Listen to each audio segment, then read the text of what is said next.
ప్రభువైన యేసుక్రీస్తు నామములో మీ అందరికీ శుభములు కలుగును గాక. ప్రార్థన చేసి దేవుని యొక్క వాక్యాన్ని ధ్యానం చేద్దాం.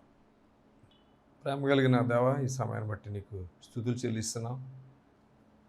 నీ వాక్యాన్ని ధ్యానిస్తూ ఉండగా నీ ప్రియులైన ప్రతి ఒక్కరిని దర్శించండి.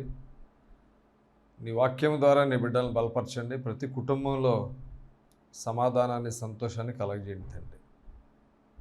నీ వాక్యం మా జీవితాలకి బలాన్ని చేకూర్చేది, స్వస్థతనిచ్చేది, ఆదరణ కలగజేసేది.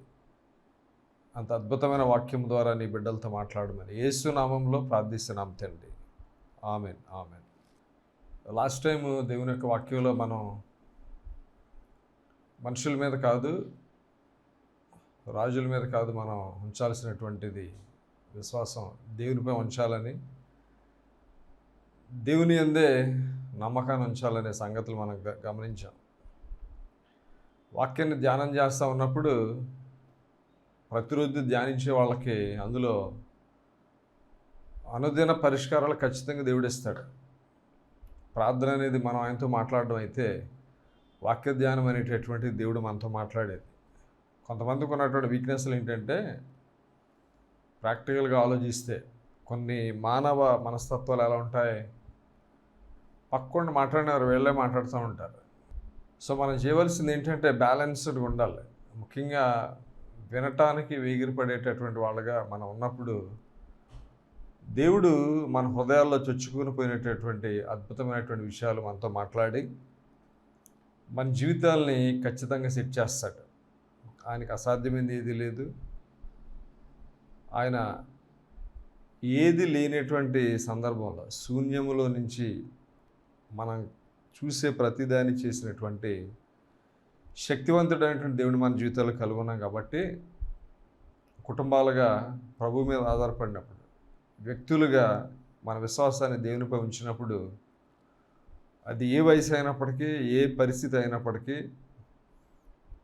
పెను సవాళ్ళు మనం ఎదుర్కొంటున్న వాక్యం మన జీవితాలకి ఎంతో నూతనమైనటువంటి బలాన్ని ఖచ్చితంగా మనకు కలగజేస్తుంది. వాక్యము దేవుడు మనకి ఎందుకు ఇచ్చాడంటే, మనల్ని ఉజ్జీవము చేయడానికి ఇచ్చాడు. అంతేకాకుండా కేవలం మన దృష్టి దేవునిపై ఉండడానికి తన మాటలు దేవుడు మన ముందు పెట్టడాన్ని మనం చూస్తున్నాం. ప్రపంచ చరిత్రలో ఏ వ్యక్తి జీవితాన్ని మనం ఆలోచించినా బైబిల్ని క్రమంగా చదివినటువంటి వాళ్ళు, బైబిల్ని పరిశోధించినటువంటి వ్యక్తులు జీవితాలు చాలా అద్భుతంగా మారినటువంటి సాక్ష్యాలు మనకు కనపడతాయి. అంతేకాకుండా కొంతమంది శాస్త్రవేత్తలు, పేరున్నటువంటి వ్యక్తులు బైబిల్ తప్పు అని నిరూపించడానికి బైబిల్ చదవడం ప్రారంభించి వాళ్ళే దేవుని యందు విశ్వాసాన్ని ఉంచడం మొదలుపెట్టినటువంటి వ్యక్తుల చరిత్రల గురించి మీరు ఆల్రెడీ వినే ఉంటారని నేను భావిస్తూ ఉన్నాను. తప్పులు కనుక్కుంటానికి ప్రయత్నించిన వ్యక్తులు సైతం దేవుని వాక్యము ద్వారా వాళ్ళు పట్టబడ్డారనేది చరిత్రలో జరిగినటువంటి సంగతులు. వాక్యానికి ఉన్నటువంటి శక్తి ఎందుకు అది అంత గొప్పదంటే, సజీవమైనటువంటిది. దేవుని వాక్యము లివింగ్ వర్డ్. ఆ వాక్యం మనతో ఏం చేస్తుంది, మాట్లాడుతూ ఉంటాడు, ప్రతిరోజు మాట్లాడుతూ ఉంటాడు. ఇది జీవము కలిగినటువంటి పరిశుద్ధ గ్రంథాన్ని దేవుడు మన చేతులు పెట్టడం జరిగింది. వాక్యాన్ని మనం తల్ల కింద పెట్టుకుంటాం, కానీ పిల్లలు ప్రొటెక్షన్గా ఉంటుంది. చంటి పిల్లడు తల దగ్గర పెడితే దురాత్మలు రావని అక్కడ పెడతా ఉంటారు. మనం ఎన్ని బైబిల్ పెట్టినా సరే వాళ్ళు పిచ్చి పెడతారో. చిన్నపిల్లలు ఎందుకు ఏడుస్తున్నారో కూడా మనకు తెలియదు. మన ప్రార్థన అనేటటువంటిది, వాక్యం విడాలి మనం చూపించే విశ్వాసం మన కుటుంబానికి ఎనలేని ఆశీర్వాదాన్ని ఖచ్చితంగా తీసుకొస్తుంది. అయితే ముఖ్యంగా మనం తెలుసుకోవలసినటువంటి సత్యం ఏంటంటే, మనం ఆల్రెడీ కొన్ని ఆలోచనలు ఆలోచించి బుర్రలోకి వచ్చినటువంటి ప్రతిదీ ఇలాగే చేయని దేవుడిని మనం శోధించడం మొదలు పెడతాం. ముఖ్యంగా ఇలాగే జరగాలి, ఈ రోజుకల్లా జరిగిపోవాలి, రేపే జరగాలి, ఇప్పటికిప్పుడే జరిగిపోవాలి, వారంలోగా పని అయిపోవాలి, 1 month టైంలో ఈ కార్యక్రమాలన్నీ జరిగిపోవాలి. కొంచెం ఓపుకున్న వాళ్ళు ఏం చేస్తారంటే సంవత్సరంలో అయిపోవాలని ఎదురు చూస్తూ ఉంటారు. దేవుని పిల్లలుగా మనం గుర్తుంచుకోవాల్సింది మన జీవితాల్లో ఎప్పుడు ఏది జరగాలో, ఎలా జరగాలో, ఏం చేస్తే మనకి క్షేమం కలుగుతుందో, ఏ దారిలో వెళ్తే మన బిడ్డల్లో సురక్షితంగా ఉంటారో ఇవన్నీ మన కోసం దేవుడు ప్రణాళికలు కలిగి ఉన్నాడు. కాబట్టి మన ఆలోచనలు మన జ్ఞానానికి మించి ఏమి ఉండవు. తర్వాత ఇంకో విషయం ఏంటంటే, మనం ఆలోచించిన దానికంటే మన ఫ్రెండ్ ఎవరైనా సరే ఇంకా మంచి పరిష్కారము లేదంటే మంచి మాట సలహా ఇచ్చినప్పుడు ఈ ఐడియా బాగుంది బ్రో అనేసి అంటాం మనం. అంటే మనకంటే కొంచెం బుర్రని బాగా ఆలోచించేటటువంటి వాళ్ళు మనకిచ్చే సలహా బాగుంటుంది. మళ్ళీ ఇంకా బెస్ట్ ఆప్షన్, మంచి సొల్యూషన్ ఎవరు తీసుకొచ్చారంటే దాన్ని మనం ఫాలో అవ్వడం జరుగుతుంది.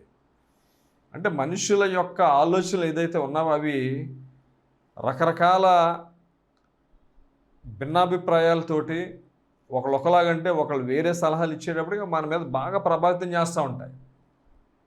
లాస్ట్ టైం మనం మాట్లాడుకున్నప్పుడు ఒక టీవీ సీరియల్ మనిషిని చాలా ప్రభావితం చేస్తుంది, లీనమైపోతాడు అందులో. ఒక మూవీ ఉన్నదనేసి అంటే ఆ మూవీ ఆ మనుషుల్ని ప్రభావితం చేస్తుంది.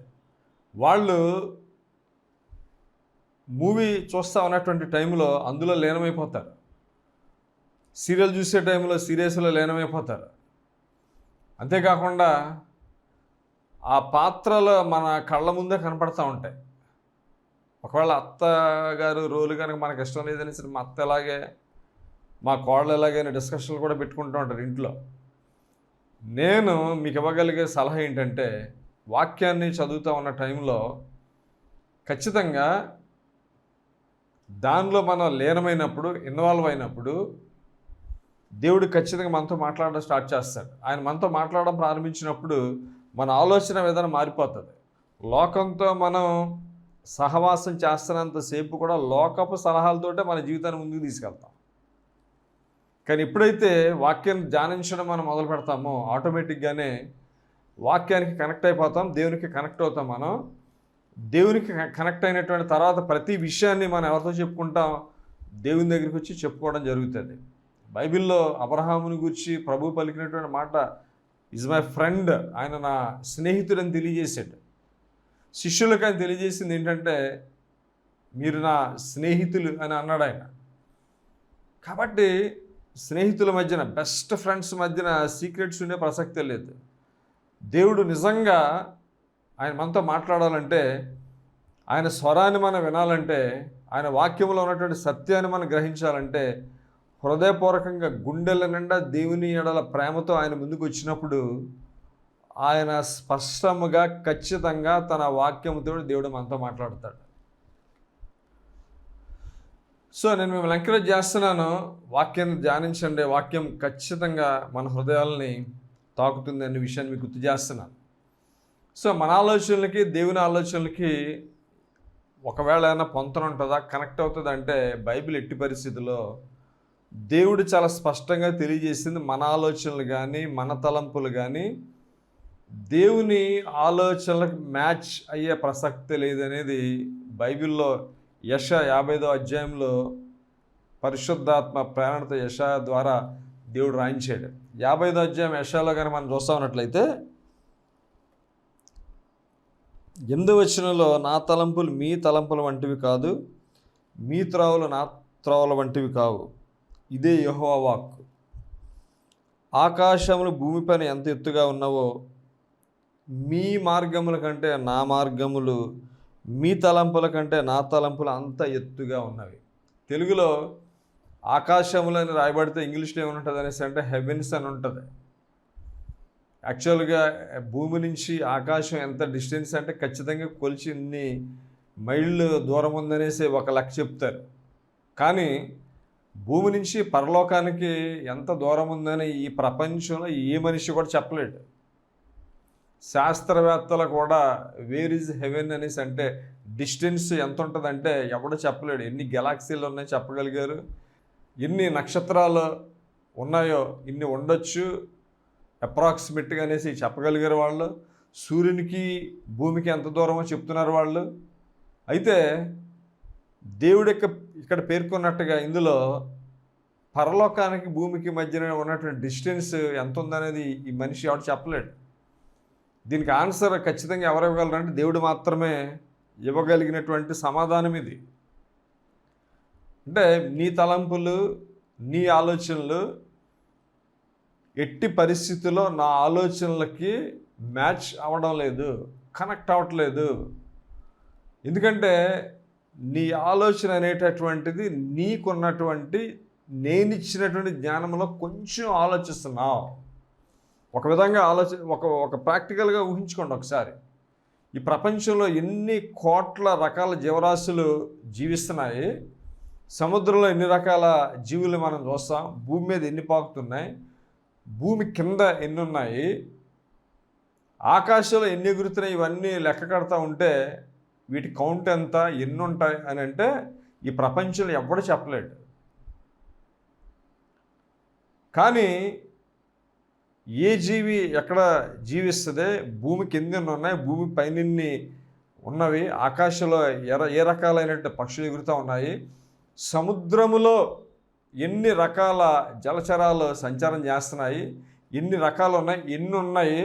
ఒకవేళ నిజంగా ఒక తిమింగలమే పెద్దది కనుక ఉన్నట్లయితే దాని కడుపులో ఎన్ని పిల్లలు బయటికి రాగలవు అనేటటువంటిది ఎవ్వడో చెప్పలేడు. కానీ దేవుడు ఖచ్చితమైనటువంటి సంఖ్యని చెప్పగలడు ఆయన. ఇంకో విషయం ఏంటంటే ప్రపంచం రోజుకి ఎంతమంది పుడుతున్నారు అని, ఎంతమంది చనిపోతున్నారో లెక్కలు గట్టి చెప్పుకుంటూ వస్తే అప్రాక్సిమేట్గా ఏదో కొద్దో గొప్ప చెప్పగలుగుతుంది ఈ సమాజం, లెక్కలు తేల్చగలుగుతున్నారు. కానీ దేవుడు ఖచ్చితంగా యాక్యురేట్గా 100% సమాధానం ఖచ్చితంగా ఇవ్వగలడు. ఎందుకంటే ఈ విశ్వాన్ని సృజించినటువంటి దేవుడు, ఈ విశ్వములో మనం చూసేటటువంటి ప్రతి దాన్ని కూడా దేవుడు కనుదృష్టి లోకమంతా సంచారం చేస్తుంది. కాబట్టి మనుషులు ఎంతమంది ఉన్నారో, మనుషుల ఆలోచనలు ఏంటి, పక్షులు ఏ రకంగా సఫర్ అవుతున్నాయి, అంతేకాకుండా అడవుల్లో తిరుగుతున్నటువంటి జంతువులు ఏదైతే ఉన్నావో వాటికి ఆహారం ఎలాగా అనేటటువంటిది, ఇవన్నీ ఆకాశంలో ఎగిరే పక్షుల కోసం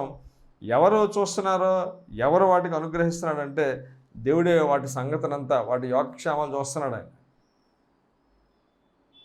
ఆకాశ పక్షులు విత్తవు అవి కొయ్యవు అయినా సరే పరలోకంలో ఉన్నటువంటి తండ్రి వాటిని పోషిస్తున్నాడని యేసుక్రీస్తు వారు స్వయాన ఈ సత్యాన్ని ఆయన తెలియజేస్తూ ఉన్నాడు. అంటే ఈ ప్రపంచంలో ఎంత జ్ఞానము కలిగి, ఇంత యాక్యురేట్గా ప్రతి సంఖ్యను కూడా చెప్పగలిగేటటువంటి దేవుని దగ్గరికి వచ్చినప్పుడు మన ఆలోచన ఏదైతే ఉన్నదో, మన సమస్య ఏదైతే ఉన్నదో, మనకున్నటువంటి పెను సవాళ్ళు ఏవైతే ఉన్నావో ఎవరికి వచ్చి చెప్పుకుంటే సరైన పరిష్కారాన్ని ఇవ్వగలడు అని ఆలోచిస్తే నీకు నాకు ఖచ్చితంగా ఒక అద్భుతమైన పరిష్కారాన్ని కేవలము ఎవరివ్వగలరు, ఎక్కడ దొరుకుతుందంటే మీరు నేను ఆరాధించేటటువంటి యేసుక్రీస్తు నామములో మాత్రమే దొరుకుతుందనే సత్యాన్ని నేను మీకు గుర్తు చేస్తూ ఉన్నాను నేను. ఎందుకంటే ఆయన స్పష్టంగా తెలియజేస్తున్నాడు, నీ ఆలోచన కానీ నీ తలంపు కానీ నాలా లేవు అని ఖచ్చితంగా తెలియజేశాడు ఆయన. మరి మన ఆలోచన పరిధిని ఎలా పెంచుకోవాలంటే ఆయన దగ్గరికి వెళ్ళినప్పుడు తన ఆత్మ ద్వారా ఖచ్చితంగా ఆయన మనకి ఆలోచన కలగజేస్తాడు. ఏం చేయాలో ఆయన ఒక ఆలోచన మనకి తెలియజేయడం జరుగుతుంది. ప్రభా, అందుకే యేసుక్రీస్తు వారు క్రిటికల్ పొజిషన్లో గెత్సెమనే తోటలో ఆయన ప్రార్థన చేసింది ఏంటంటే, ఆయన ఎదుర్కోబోయేటటువంటి సఫరింగ్ ఎంత భయంకరంగా ఉంటుందో తెలిసినప్పుడు ఆయన ఆల్రెడీ ముందే తెలుసు కాబట్టి, తండ్రి నాయన నీ చిత్తమైతే ఈ గిన్నె నా యొద్ద నుంచి తొలగించు అని ప్రార్థిస్తూ ఆయన ఏమంటాడంటే, నా చిత్తం కాదు నీ చిత్తం నెరవేర్చబడాలి అని తండ్రికి ప్రార్థన చేసినటువంటి ఒక విధేయుడైన కుమారుడిగా కనపడుతున్నాడు ఆయన.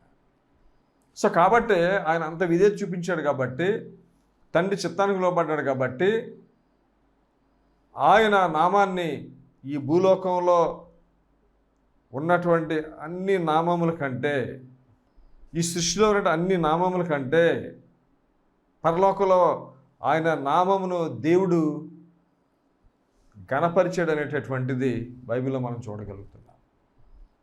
ఆయన నామాన్ని హెచ్చించాడు.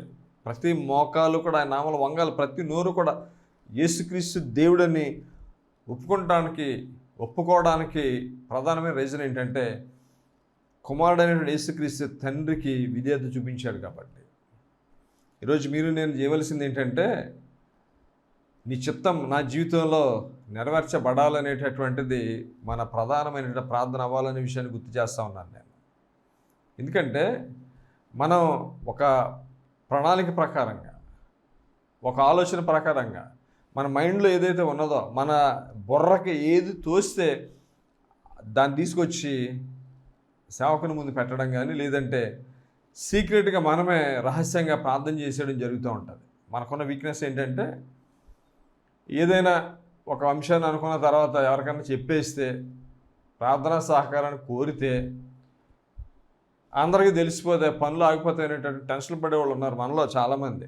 ఏమో మరి ఈ వాక్యాన్ని వీక్షిస్తున్న వీళ్ళు ఎంతమందినో నాకైతే తెలియదు, కానీ మనిషి థింకింగ్ ఎలాగైపోయిందంటే పక్కోడు కానీ తెలుసుకున్నాడు అనేసి అంటే ఎవరికోళ్ళు ఎలాంటియో, ఎవరి మైండ్ ఎలాంటిదో తెలియదు కదా పిన్ని గారు. కాబట్టి మనం చాలా జాగ్రత్తగా ఉండాలని సలహాలు ఇచ్చేవాళ్ళు ఉంటారు. ఒక విషయాన్ని గమనించండి, ప్రపంచంలో దేవుడు నీ జీవితంలో ఏదైనా తన కార్యాన్ని తలపెట్టాడంటే దాన్ని అడ్డుకునేటటువంటి శక్తి సామర్థ్యాలు ఈ భూప్రపంచంలో ఎవ్వరికి లేవనే సత్యాన్ని మీరు గుర్తుంచుకోండి. ఆయన చిత్తములో నీ జీవితంలో ఒక కార్యాన్ని ఆయన తలపెట్టాడంటే దాన్ని ఎవడు అడ్డుకునేటట్టు ప్రసక్తి లేదు. ఒక విషయాన్ని ఆలోచించండి. దావీదు చాలా చిన్న పిల్లని తీసుకొచ్చి, టీనేజ్ బాయ్ని తీసుకొచ్చి అభిషేకించి నువ్వే రాజువి అన్నటువంటి టైంలో ఆజానుబాహులు, మహానుభావులు, పెద్దలు, ఖండాలు తిరిగినటువంటి యోధులు గొలియాతుని చూసి టెన్షన్ గురైనప్పుడు టెన్షన్ పడిపోతూ ఉంటే అందరూ పారిపోతూ ఉన్నటువంటి టైంలో దావీదు చాలా సాహసం చేసి నేను ముందుకెళ్తాను అనేటటువంటి ధైర్యం ఎక్కడి నుంచి వచ్చింది? తన దేవుని యొక్క గొప్పతనాన్ని అతడు గుర్తించాడు కాబట్టి, దేవుని యొక్క శక్తి సామర్థ్యాలు అతనికి అర్థమైనవి కాబట్టి. ముఖ్యంగా అతను తన శక్తి సామర్థ్యాల మీద ఆధారపడట్లా. యుద్ధం చేసే దేవుడు, కానీ విషయం ఏంటంటే అక్కడ గొలియాతుని ఎదుర్కొంటున్న ఒక మనిషి నిలబడాలి. యుద్ధం చేసేది దేవుడు, పరిష్కారాన్ని చూపించే దేవుడు, కానీ విషయం ఏంటంటే ఖచ్చితంగా ఒక వ్యక్తి ఆ మధ్య నిలబడగలిగేటటువంటి వ్యక్తి కావాలి. దావీదు ఆ టైంలో జిమ్ములకి వెళ్ళి కండలో పెంచినటువంటి వ్యక్తి కాదు, 6 అడుగులు 2 అంగుళాల ఆజానుబాహుడు కానే కాదు.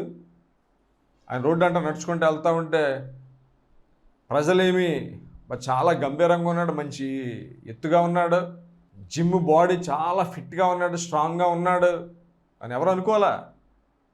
సౌలు దగ్గరికి వచ్చినప్పుడు కూడా యువర్ కిడ్ అని తెలియజేస్తున్నాడు. నువ్వు చిన్నోడివి, నీకు ఎక్స్పీరియన్స్ లేదు.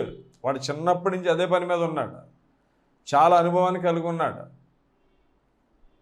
ఈ రకమైన మాటలతోటి దావీదుని డిస్కరేజ్ చేయడం ప్రారంభించినప్పటికీ కూడా తన ధైర్యం, తన బలం ఎవరు అని తెలియజేస్తున్నాడంటే నా దేవుడని తను చెప్పుకొచ్చాడు. దేవుడు తనతో ఉన్నాడని నమ్మాడు కాబట్టే సింహాన్ని కానీ ఎలుగుబంటిని కానీ చేల్చడానికి ముందుకి పరిగిపెట్టినటువంటి వ్యక్తికి కనపడతా ఉన్నాడు. సాహస కార్యాలు చేయడానికి ముందుకి వెళ్ళినటువంటి వ్యక్తికి కనపడతా ఉన్నాడు. ముఖ్యంగా ఒక సత్యాన్ని మనం ఆలోచిస్తే గొప్ప గొప్ప వ్యక్తులు దేవుడు పిలుచుకుని సమాజం ముందు పెట్టలా. సామాన్యమైన వ్యక్తులను దేవుడు బయటికి తీసుకొచ్చి దేవుడు పిలిచాడు కాబట్టి వాళ్ళు గొప్పవాళ్ళుగా ఈరోజు మనం నువ్వు నేను కీర్తించగలుగుతాం. నీలాంటి వాళ్ళే, నాలాంటి వాళ్ళే, నాలా భయపడినటువంటి వాళ్ళే, చిన్నగా ఆలోచించినటువంటి వాళ్ళే, నా వల్ల కాదు అని అన్నటువంటి వాళ్ళే, భయాన్ని కలిగినటువంటి వాళ్ళే, టెన్షన్ గురైనటువంటి వాళ్ళే, ప్రాణభయంతో పరుగులు పెట్టినటువంటి వాళ్ళే. కానీ ఒక సమయం వచ్చినప్పుడు ఎప్పుడైతే దేవుని యొక్క వాగ్దానాలు వాళ్ళ జీవితంలో సీరియస్గా తీసుకున్నారో, వాక్యాన్ని నమ్మారో, వాగ్దానాలు నమ్మారో, దేవుడు చేస్తాడని నమ్మారో, వాళ్ళ జీవితాల్లో నమ్మినటువంటి దానిని, వారి విశ్వాసాన్ని బట్టి దేవుడు వాళ్ళని అత్యున్నతమైనటువంటి వ్యక్తులుగా బైబిల్ గ్రంథంలో వారికి స్థానాన్ని కల్పించడాన్ని ఈరోజు మనం చూడగలుగుతున్నాం.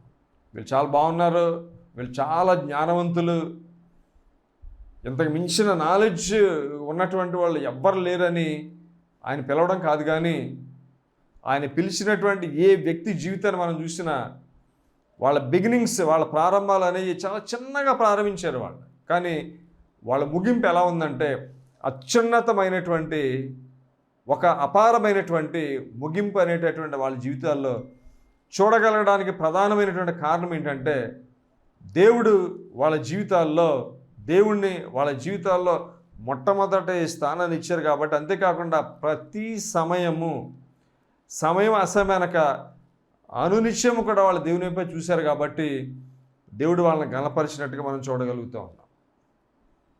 సొదొమ గొమొర్రా డెమాలిషన్ జరిగింది, అక్కడ అదంతా నాశనం జరిగింది ఈ 1 yearలోగానే. కానీ తన ఏ మాటలైతే దేవుడు ఇచ్చాడో, వీళ్ళ ఆలోచన ఎలా ఉన్నాయనేసి అంటే వీఆర్ ఓల్డ్ పీపుల్, తను కూడా నవ్వుకుంటుంది. ఎస్, ఈవెన్ మనం సమాజంలో 90 సంవత్సరాలు ఆవిడ చంటిపిల్లని ఎత్తుకుని వెళ్తా ఉంటే నీకు నాకు అలాగే అనిపిస్తుంది. ఈవెన్ కనీసం 45 ఏళ్లకి దేవుడు ఒక అద్భుతం చేసి ఎవరికైనా బిడ్డనిస్తే అది కూడా కొంతమంది కామెడీగానే అనిపిస్తుంది. ఆ చిన్నపిల్లడు ఎదుగుతూ ఉంటాడు, వాళ్ళేమో ముసలోళ్ళుగా కనపడుతూ ఉంటారు, వాళ్ళ డాడీ వాళ్ళ మమ్మీ అని చెప్పుకుంటూ ఉంటాం మనం. ఎందుకంటే కొంతమంది పిల్లలు ఆల్రెడీ పెళ్ళిడికి వచ్చేస్తూ ఉంటే వాళ్ళ పిల్లలు ఇంకా బుడిబుడి అడుగులు వేస్తూ ఉంటారు. దేవుని కనికరాన్ని మనుషుల జీవితాల్లో ఇంకా లేదు, ఇంకా అయిపోయింది అన్న టైంలో కూడా చూపించగలరండి.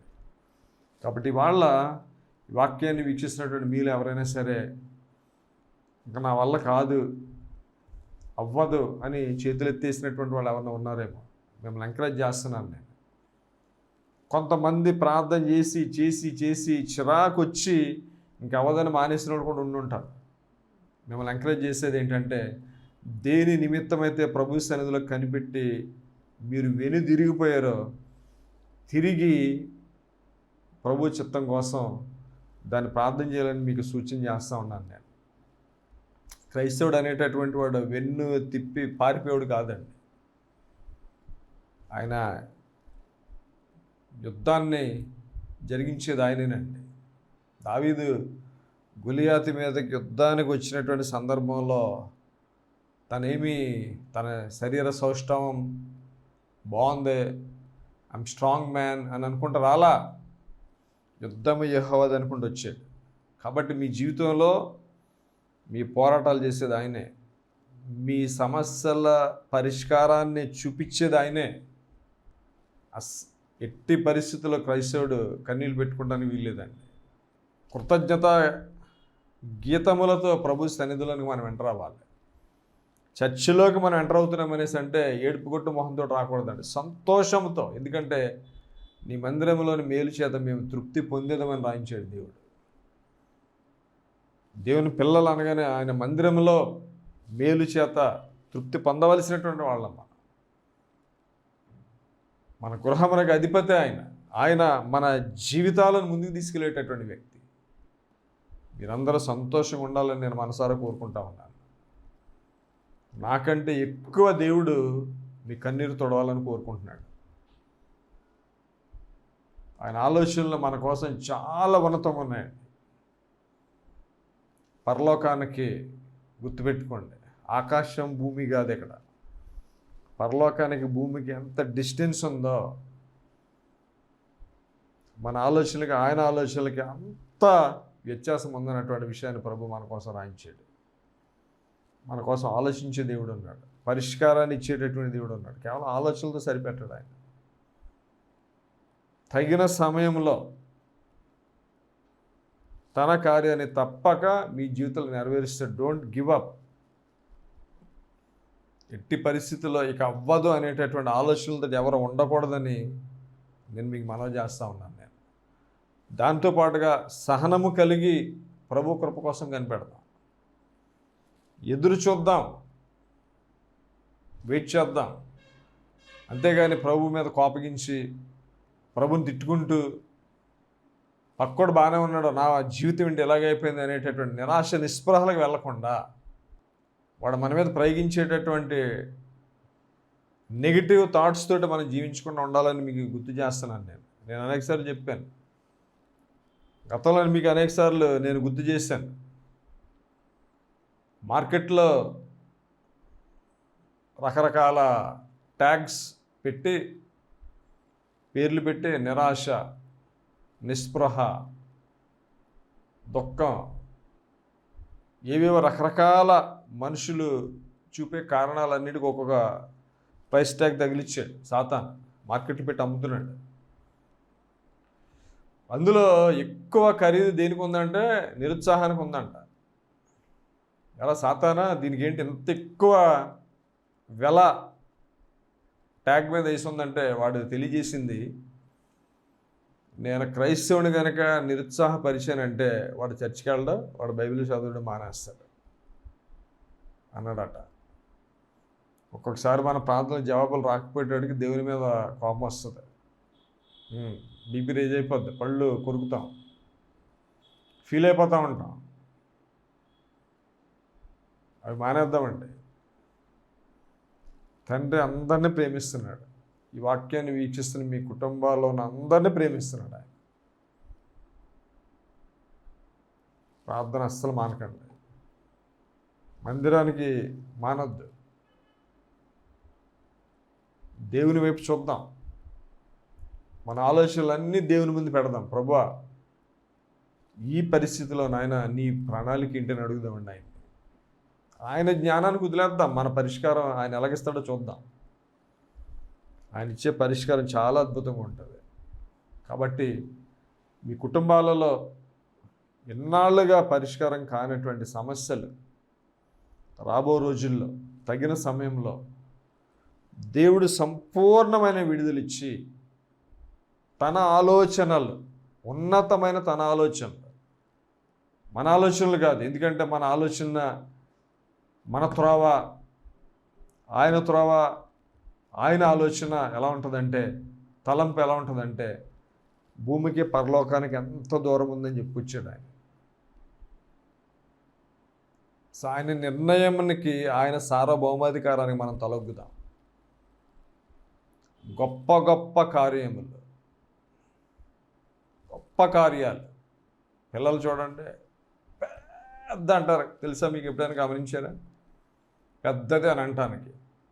అలాగ అందాం మనం. గొప్ప కార్యాలు చేస్తాడు ఆయన. ఆయన చేతుల్లో ఒదిగిపోదామండి. మీ కుటుంబాలను దేవుడు అతి త్వరలో దీవించును గాక. ఆయన చేతుల్లో మనం ఉందాం. ఆయన చిత్తానికి తలంచుదాం. దేవుడి కొద్ది మాటలు దీవించును గాక. ప్రార్థన చేసుకుందాం. ప్రేమించిన యేసే నీకు స్తుతులు చెల్లిస్తున్నాం. ఈ సమయాన్ని బట్టి నీకు వేలాది వందనాలు. విన్నటువంటి వాక్యము నీ బిడ్డల జీవితంలో ఫలించలాగానే సహాయం చేయండి.